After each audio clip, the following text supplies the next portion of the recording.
Hi, my name is Marisa, and I am a community philosopher and direct a nonprofit here in Helena called Merlin CCC.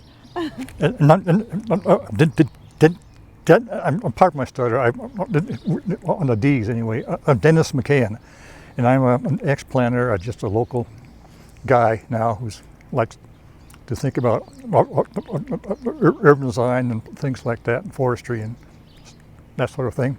Yeah, and Dennis was actually this whole sense of place project that we're doing. Dennis is actually the inspiration behind this. So we do a number of activities in the community, and some of those are directly designed around sort of people's interests. And this has been an ongoing interest of Dennis's for countless years, right? Well, yeah, countless, I guess, quite a long time.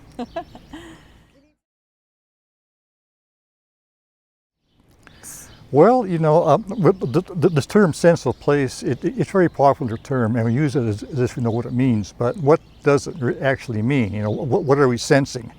And we're inviting people to get together and talk about it and think about it and see if we can come up with some, collective vocabulary and a frame of reference so we can actually talk about place in terms that are, realistic enough so maybe it can someday inform urban design, and as the town grows, we can actually put that sort of thinking into operation. Yeah. So, and there's all kinds of ways to think about place. And we're inviting people to come in and bring us as many ways as they can think of. There's, artists, writers, old planners like me, all kinds of folks. Anyone who's ever, wondered what sense of place actually meant and has an idea, bring your ideas to us and we can talk it over. That's what this thing is about. Yeah, and we started out with this, was it fall of last Yeah. year? We started rolling out a portion where on our website there are a number of notes that have been lovingly prepared by Dennis, walking notes throughout the city of Helena that are downloadable, and you can kind of explore the city afoot, certainly. Yes. And there are sort of some questions that will help, I guess, prompts to get people thinking about things in different ways and really observing sort of their interactions with the landscape, the buildings, and what it is that stands out to them. Yeah, we invite people to walk around out there and think hard about what you're seeing when you're out there walking. And kind of like what it is that why do certain places stand out to you? What does that mean? What is it about something? The trails that go off in the hillside, does it call to you in a certain way that makes it special? And the architecture, there's so many cool different types of buildings around here and the history with it. Yeah, this town especially, there's this interplay between the architecture and the wild landscape surrounding us, and the lay of the land, and and there's lots of cool stuff that are kind of lucky accidents. Like this place we're in here, Reader's Alley. It wasn't really planned or designed. A reader just built with what he had to work with, and the result is it's really amazing. We can learn an awful lot from his approach, I think. Because the architecture is here, but also the bedrock still pokes through, the natural slope and swerve of the hillside is still here, and we have both. That's what place is. It's this play between man-made stuff and natural stuff. And the alley here, I think, is one good example. And there are more good examples. Like downtown, our crooked Main Street. They used to joke about our crooked Main Street, but when you actually think about it and go out there and see how it works, it's all these little walkable sight lines, renewed at each dogleg bend. And so you're walking along and you see all the buildings at a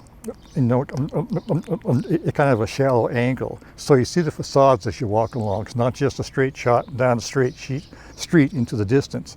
You see the architecture that frames it. And we wouldn't have that if we didn't have all the dogleg bends and the crookedness of it. So that's the lucky accidents. Yeah, it's very lucky accident. Yeah. And that's also our natural terrain working in our favor. People like to make things in straight lines, streets and everything else, and here the architecture fights us. The geology fights us, and that's good. We benefit from that up here in the alley and then downtown, and also all those there's the old gridiron street system, and so we have all these streets that that run into the South Hills and dead ends right there, because they couldn't curve; they had to go straight. And so we have all these really sharp dead ends now, and each one of those is a trailhead.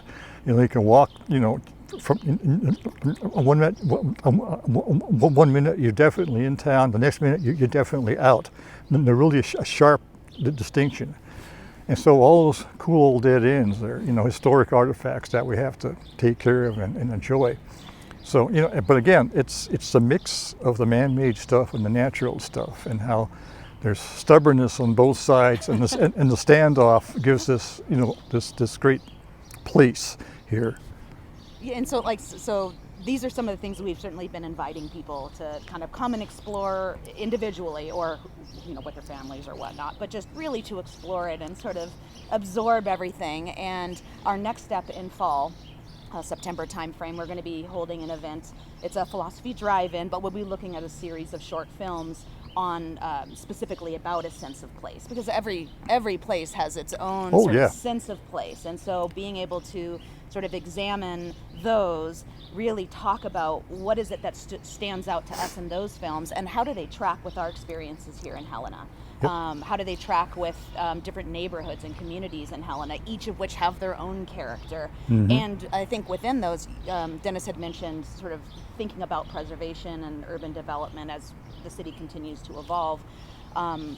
Considering these things about sense of place, I think they're often overlooked in development in the larger scheme. And so I think one of the aims ideally would be to get this to have, I guess, a seat at the table and be considered more seriously, because it is special. Exactly, yeah. We need the frame of reference and the vocabulary that's Helena specific, and I think we can do that. I mentioned the stuff that I like to follow, but everybody who's thought about this has their own approach and their own idea of what they really value, how they would define place that they're sensing. And we want to hear as many ideas as we can, as many approaches as we can, as many different ways of thinking. I mean, artists might have a different way of thinking. Musicians have a certain way of thinking about this stuff. So the more ideas we can get, the more free exchange of ideas, free as possible. Mm-hmm. I tend to monopolize conversations sometimes, but when it comes up, but I promise I won't, but I have my own ideas. It's sheer joy. Yes. You're passionate. No, it's fun. But I think you hit the nail on the head when you mentioned values, like the space idea, place, there's space and place, and space to me, when we were talking about this, it's kind of more abstract and void of meaning in some sense, but when you roll into place, it's packed with meaning. And where is that meaning coming from? And every person is going to have their own contributions and thoughts about what that might mean. And is there a shared sort of sense of place that we have here in the community? If there is, we want to be able to, get at least have a basic vocabulary about it. You mentioned, space. And one thing that's cool to think about this, the more is that space has a shape, and the way we experience place has largely to do with the shapes of the space we're walking through when we're experiencing it, and that's getting to be a bigger theme among designers and urban planners now. What's the shape of the space we're in? What does it lead to? How does it make you feel? How does it allow you to interact with your environment? And right, space has facets to it, and it's as tangible actually as the stuff that defines it.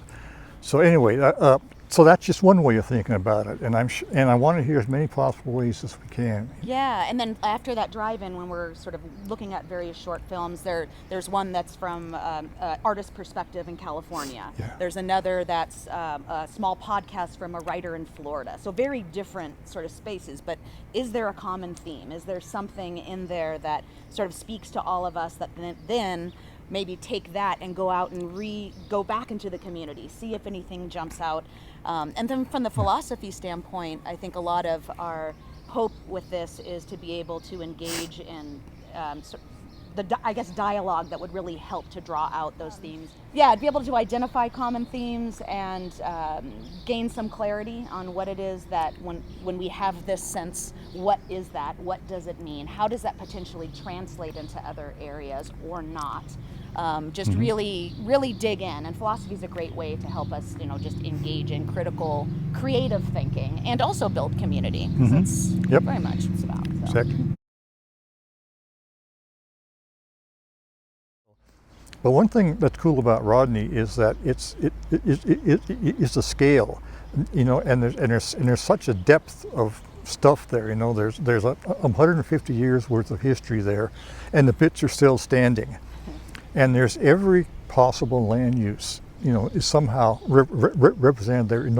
From the courthouse to those bars to the restaurants, everything else, all kinds of housing, and there's such a mix, and it is a very fine-grained mix, and the whole thing is held together because it's so walkable. You can walk anywhere there, and there's all kinds of folks out there walking with you. That's always been the case. I grew up about 2 blocks away from that area, and that's the way it's been for family stories. It's still the same way as it was 100 years ago, according to the family stories I hear. And it's that mix. It's that whole bunch of different kind of stuff, and the small grain of it all. It's scale, and it's so far it's been able to preserve itself intact for a long time, and there's no reason why it couldn't keep on being the same way. It needs a grocery store, things like that. It used to be one there, but yeah, okay, I'll shut up. Well, no, that's right though. I mean, to your point about there is always a tension between this sort of preservation. Do you keep something exactly as it is, or as things grow, how do you address and adapt with change? And I think, and how do you keep this walkability element, if that's an important portion of sense of place, which I think that it is. I think I'm convinced. In fact, the more I think about this, the more I realize that place is pulled together and then held together by walkable sight lines. You see stuff, and if two things are visible at the same time, something cool, something attractive in the near or intermediate distance, plus an agreeable way to get there on foot. That's a walkable sight line, and places are held together by walkable sight lines. The Rodney area has that very much. It's an old-fashioned, fine-grained grid street system. Lots of alleys, lots of streets, lots of sidewalks. I notice everything fronts the street. The place took shape back in days when everybody walked. And people still walk there because the place is accommodated. Yeah. So. Well, and yeah, I mean, being able to have that vocabulary, if as things change, it could be very well the case that Dennis and I could be having a conversation using sense of place, but have totally different meanings by it. Yeah. So really trying to come together. I expect that'll happen a lot. So, right. Yeah. Or oh yeah, that's right, but it's slightly different from what I'm talking about. Yeah. So how do we find that common vocabulary as a community, so that we can address some of the things that are happening, for especially people that are living in Rodney. If you were mentioning they're not wanting it to change as much, being able to have that vocabulary to say, this is what we don't want to change and this is why we don't. This doesn't fall under that umbrella. This is sort of out of that sense of place. And yeah, I could see some changes happening here that doesn't affect this really special feeling that we have here. Yeah, but we have to come to some kind of a community agreement about what these essential things are. Yeah. I would propose, walkable sight lines, hold things together. That's would be my contribution. But I'm sure there are dozens of other possibilities, and I want to argue and debate about all of them. I think we should. The more talk we have, and the more different ideas go into the mix, the better we can come up with a vocabulary, a frame of reference. It's cool. It's a deep authenticity, I think. And authenticity is something else. You can fake up. a fake sense of place. If you know with old-fashioned like decoration. on movie scenes when Yeah, they do that's the what front. you know. But in this on Rodney and elsewhere in Helena, our stuff is authentic. You know, the stuff that bumps together out there, it's real. And I think that's probably really connected to the sense of place as well. There is something, I think people are hardwired in many ways to appreciate, and even if they can't point out and say it's authentic, there's that feeling. It feels real. It feels like home in some way, or it feels, you know, there's just something that it's not manufactured or cookie cutter. There's life. Yeah. Just breathing through the ground and the buildings and how everything is structured together. That just, you feel like you kind of have just sort of been invited into somebody's home. Like the whole neighborhood is a home. Yeah, that neighborhood feels that way. You know, it kind of embraces you when you walk in. And like no one matter room who the may heck be you are. totally messy. I may have clothes all in the closet on one room, another may be super tidy, but that's just like a well put together home. It's got to have all that crazy stuff going on. It's real. You know, and something else which, if you know, in the discussion, which I'd probably want to emphasize, is that the importance of being here afoot. You know, when you're walking, you're free to, engage with whatever you're walking through or among, next to, or past, or looking at in a distance, and and that direct pedestrian presence, I think, is essential. That's one thing about Rodney. People are walking up and down Rodney. All kinds of folks are walking around there. Same thing downtown. It's a walking place. You know, other commercial districts, there are not walking places, and lots of other neighborhoods aren't walking places, but those are. Yeah, and, it's very participatory in that sense, and when it's sort of arranged the way it is, like if you're paying attention, like it's almost like you can't help but pay attention when you're on foot because it just grabs you. Yep. Yeah. Yep, you're present. I think that it's just a really valuable way to sort of get at the essence of a thing. At least that's one thing I think it can do. So when we're talking about, I think, very complicated concepts, I think sense of place isn't the streamlined deal. It can really help us provide some methodologies, loosely speaking, to sort of peel back the layers in an organic way, but also a sort of a systematic way where we're able to sort of look at what it is that we're talking about.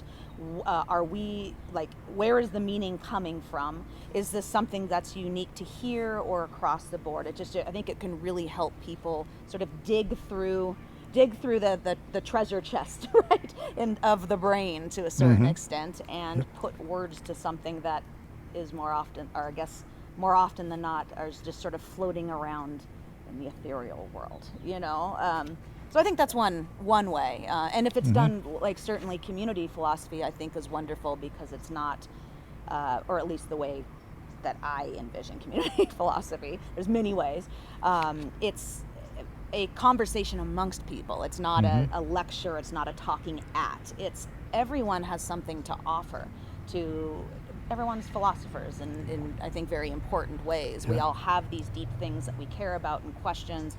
Everyone has something to offer this conversation, and so exactly. It's like that platform, and then some structure within that. And I think philosophy is, I think, one way that is just really helpful to do that. So.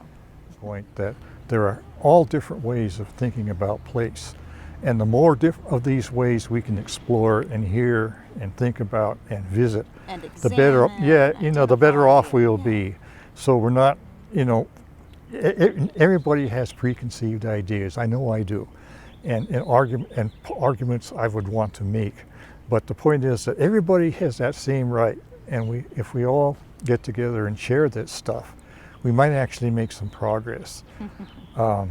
What that progress looks like, we cannot know until we do it and find out. So it should be fun. Yeah. And so everybody is invited to take part, and the more the merrier, quite frankly.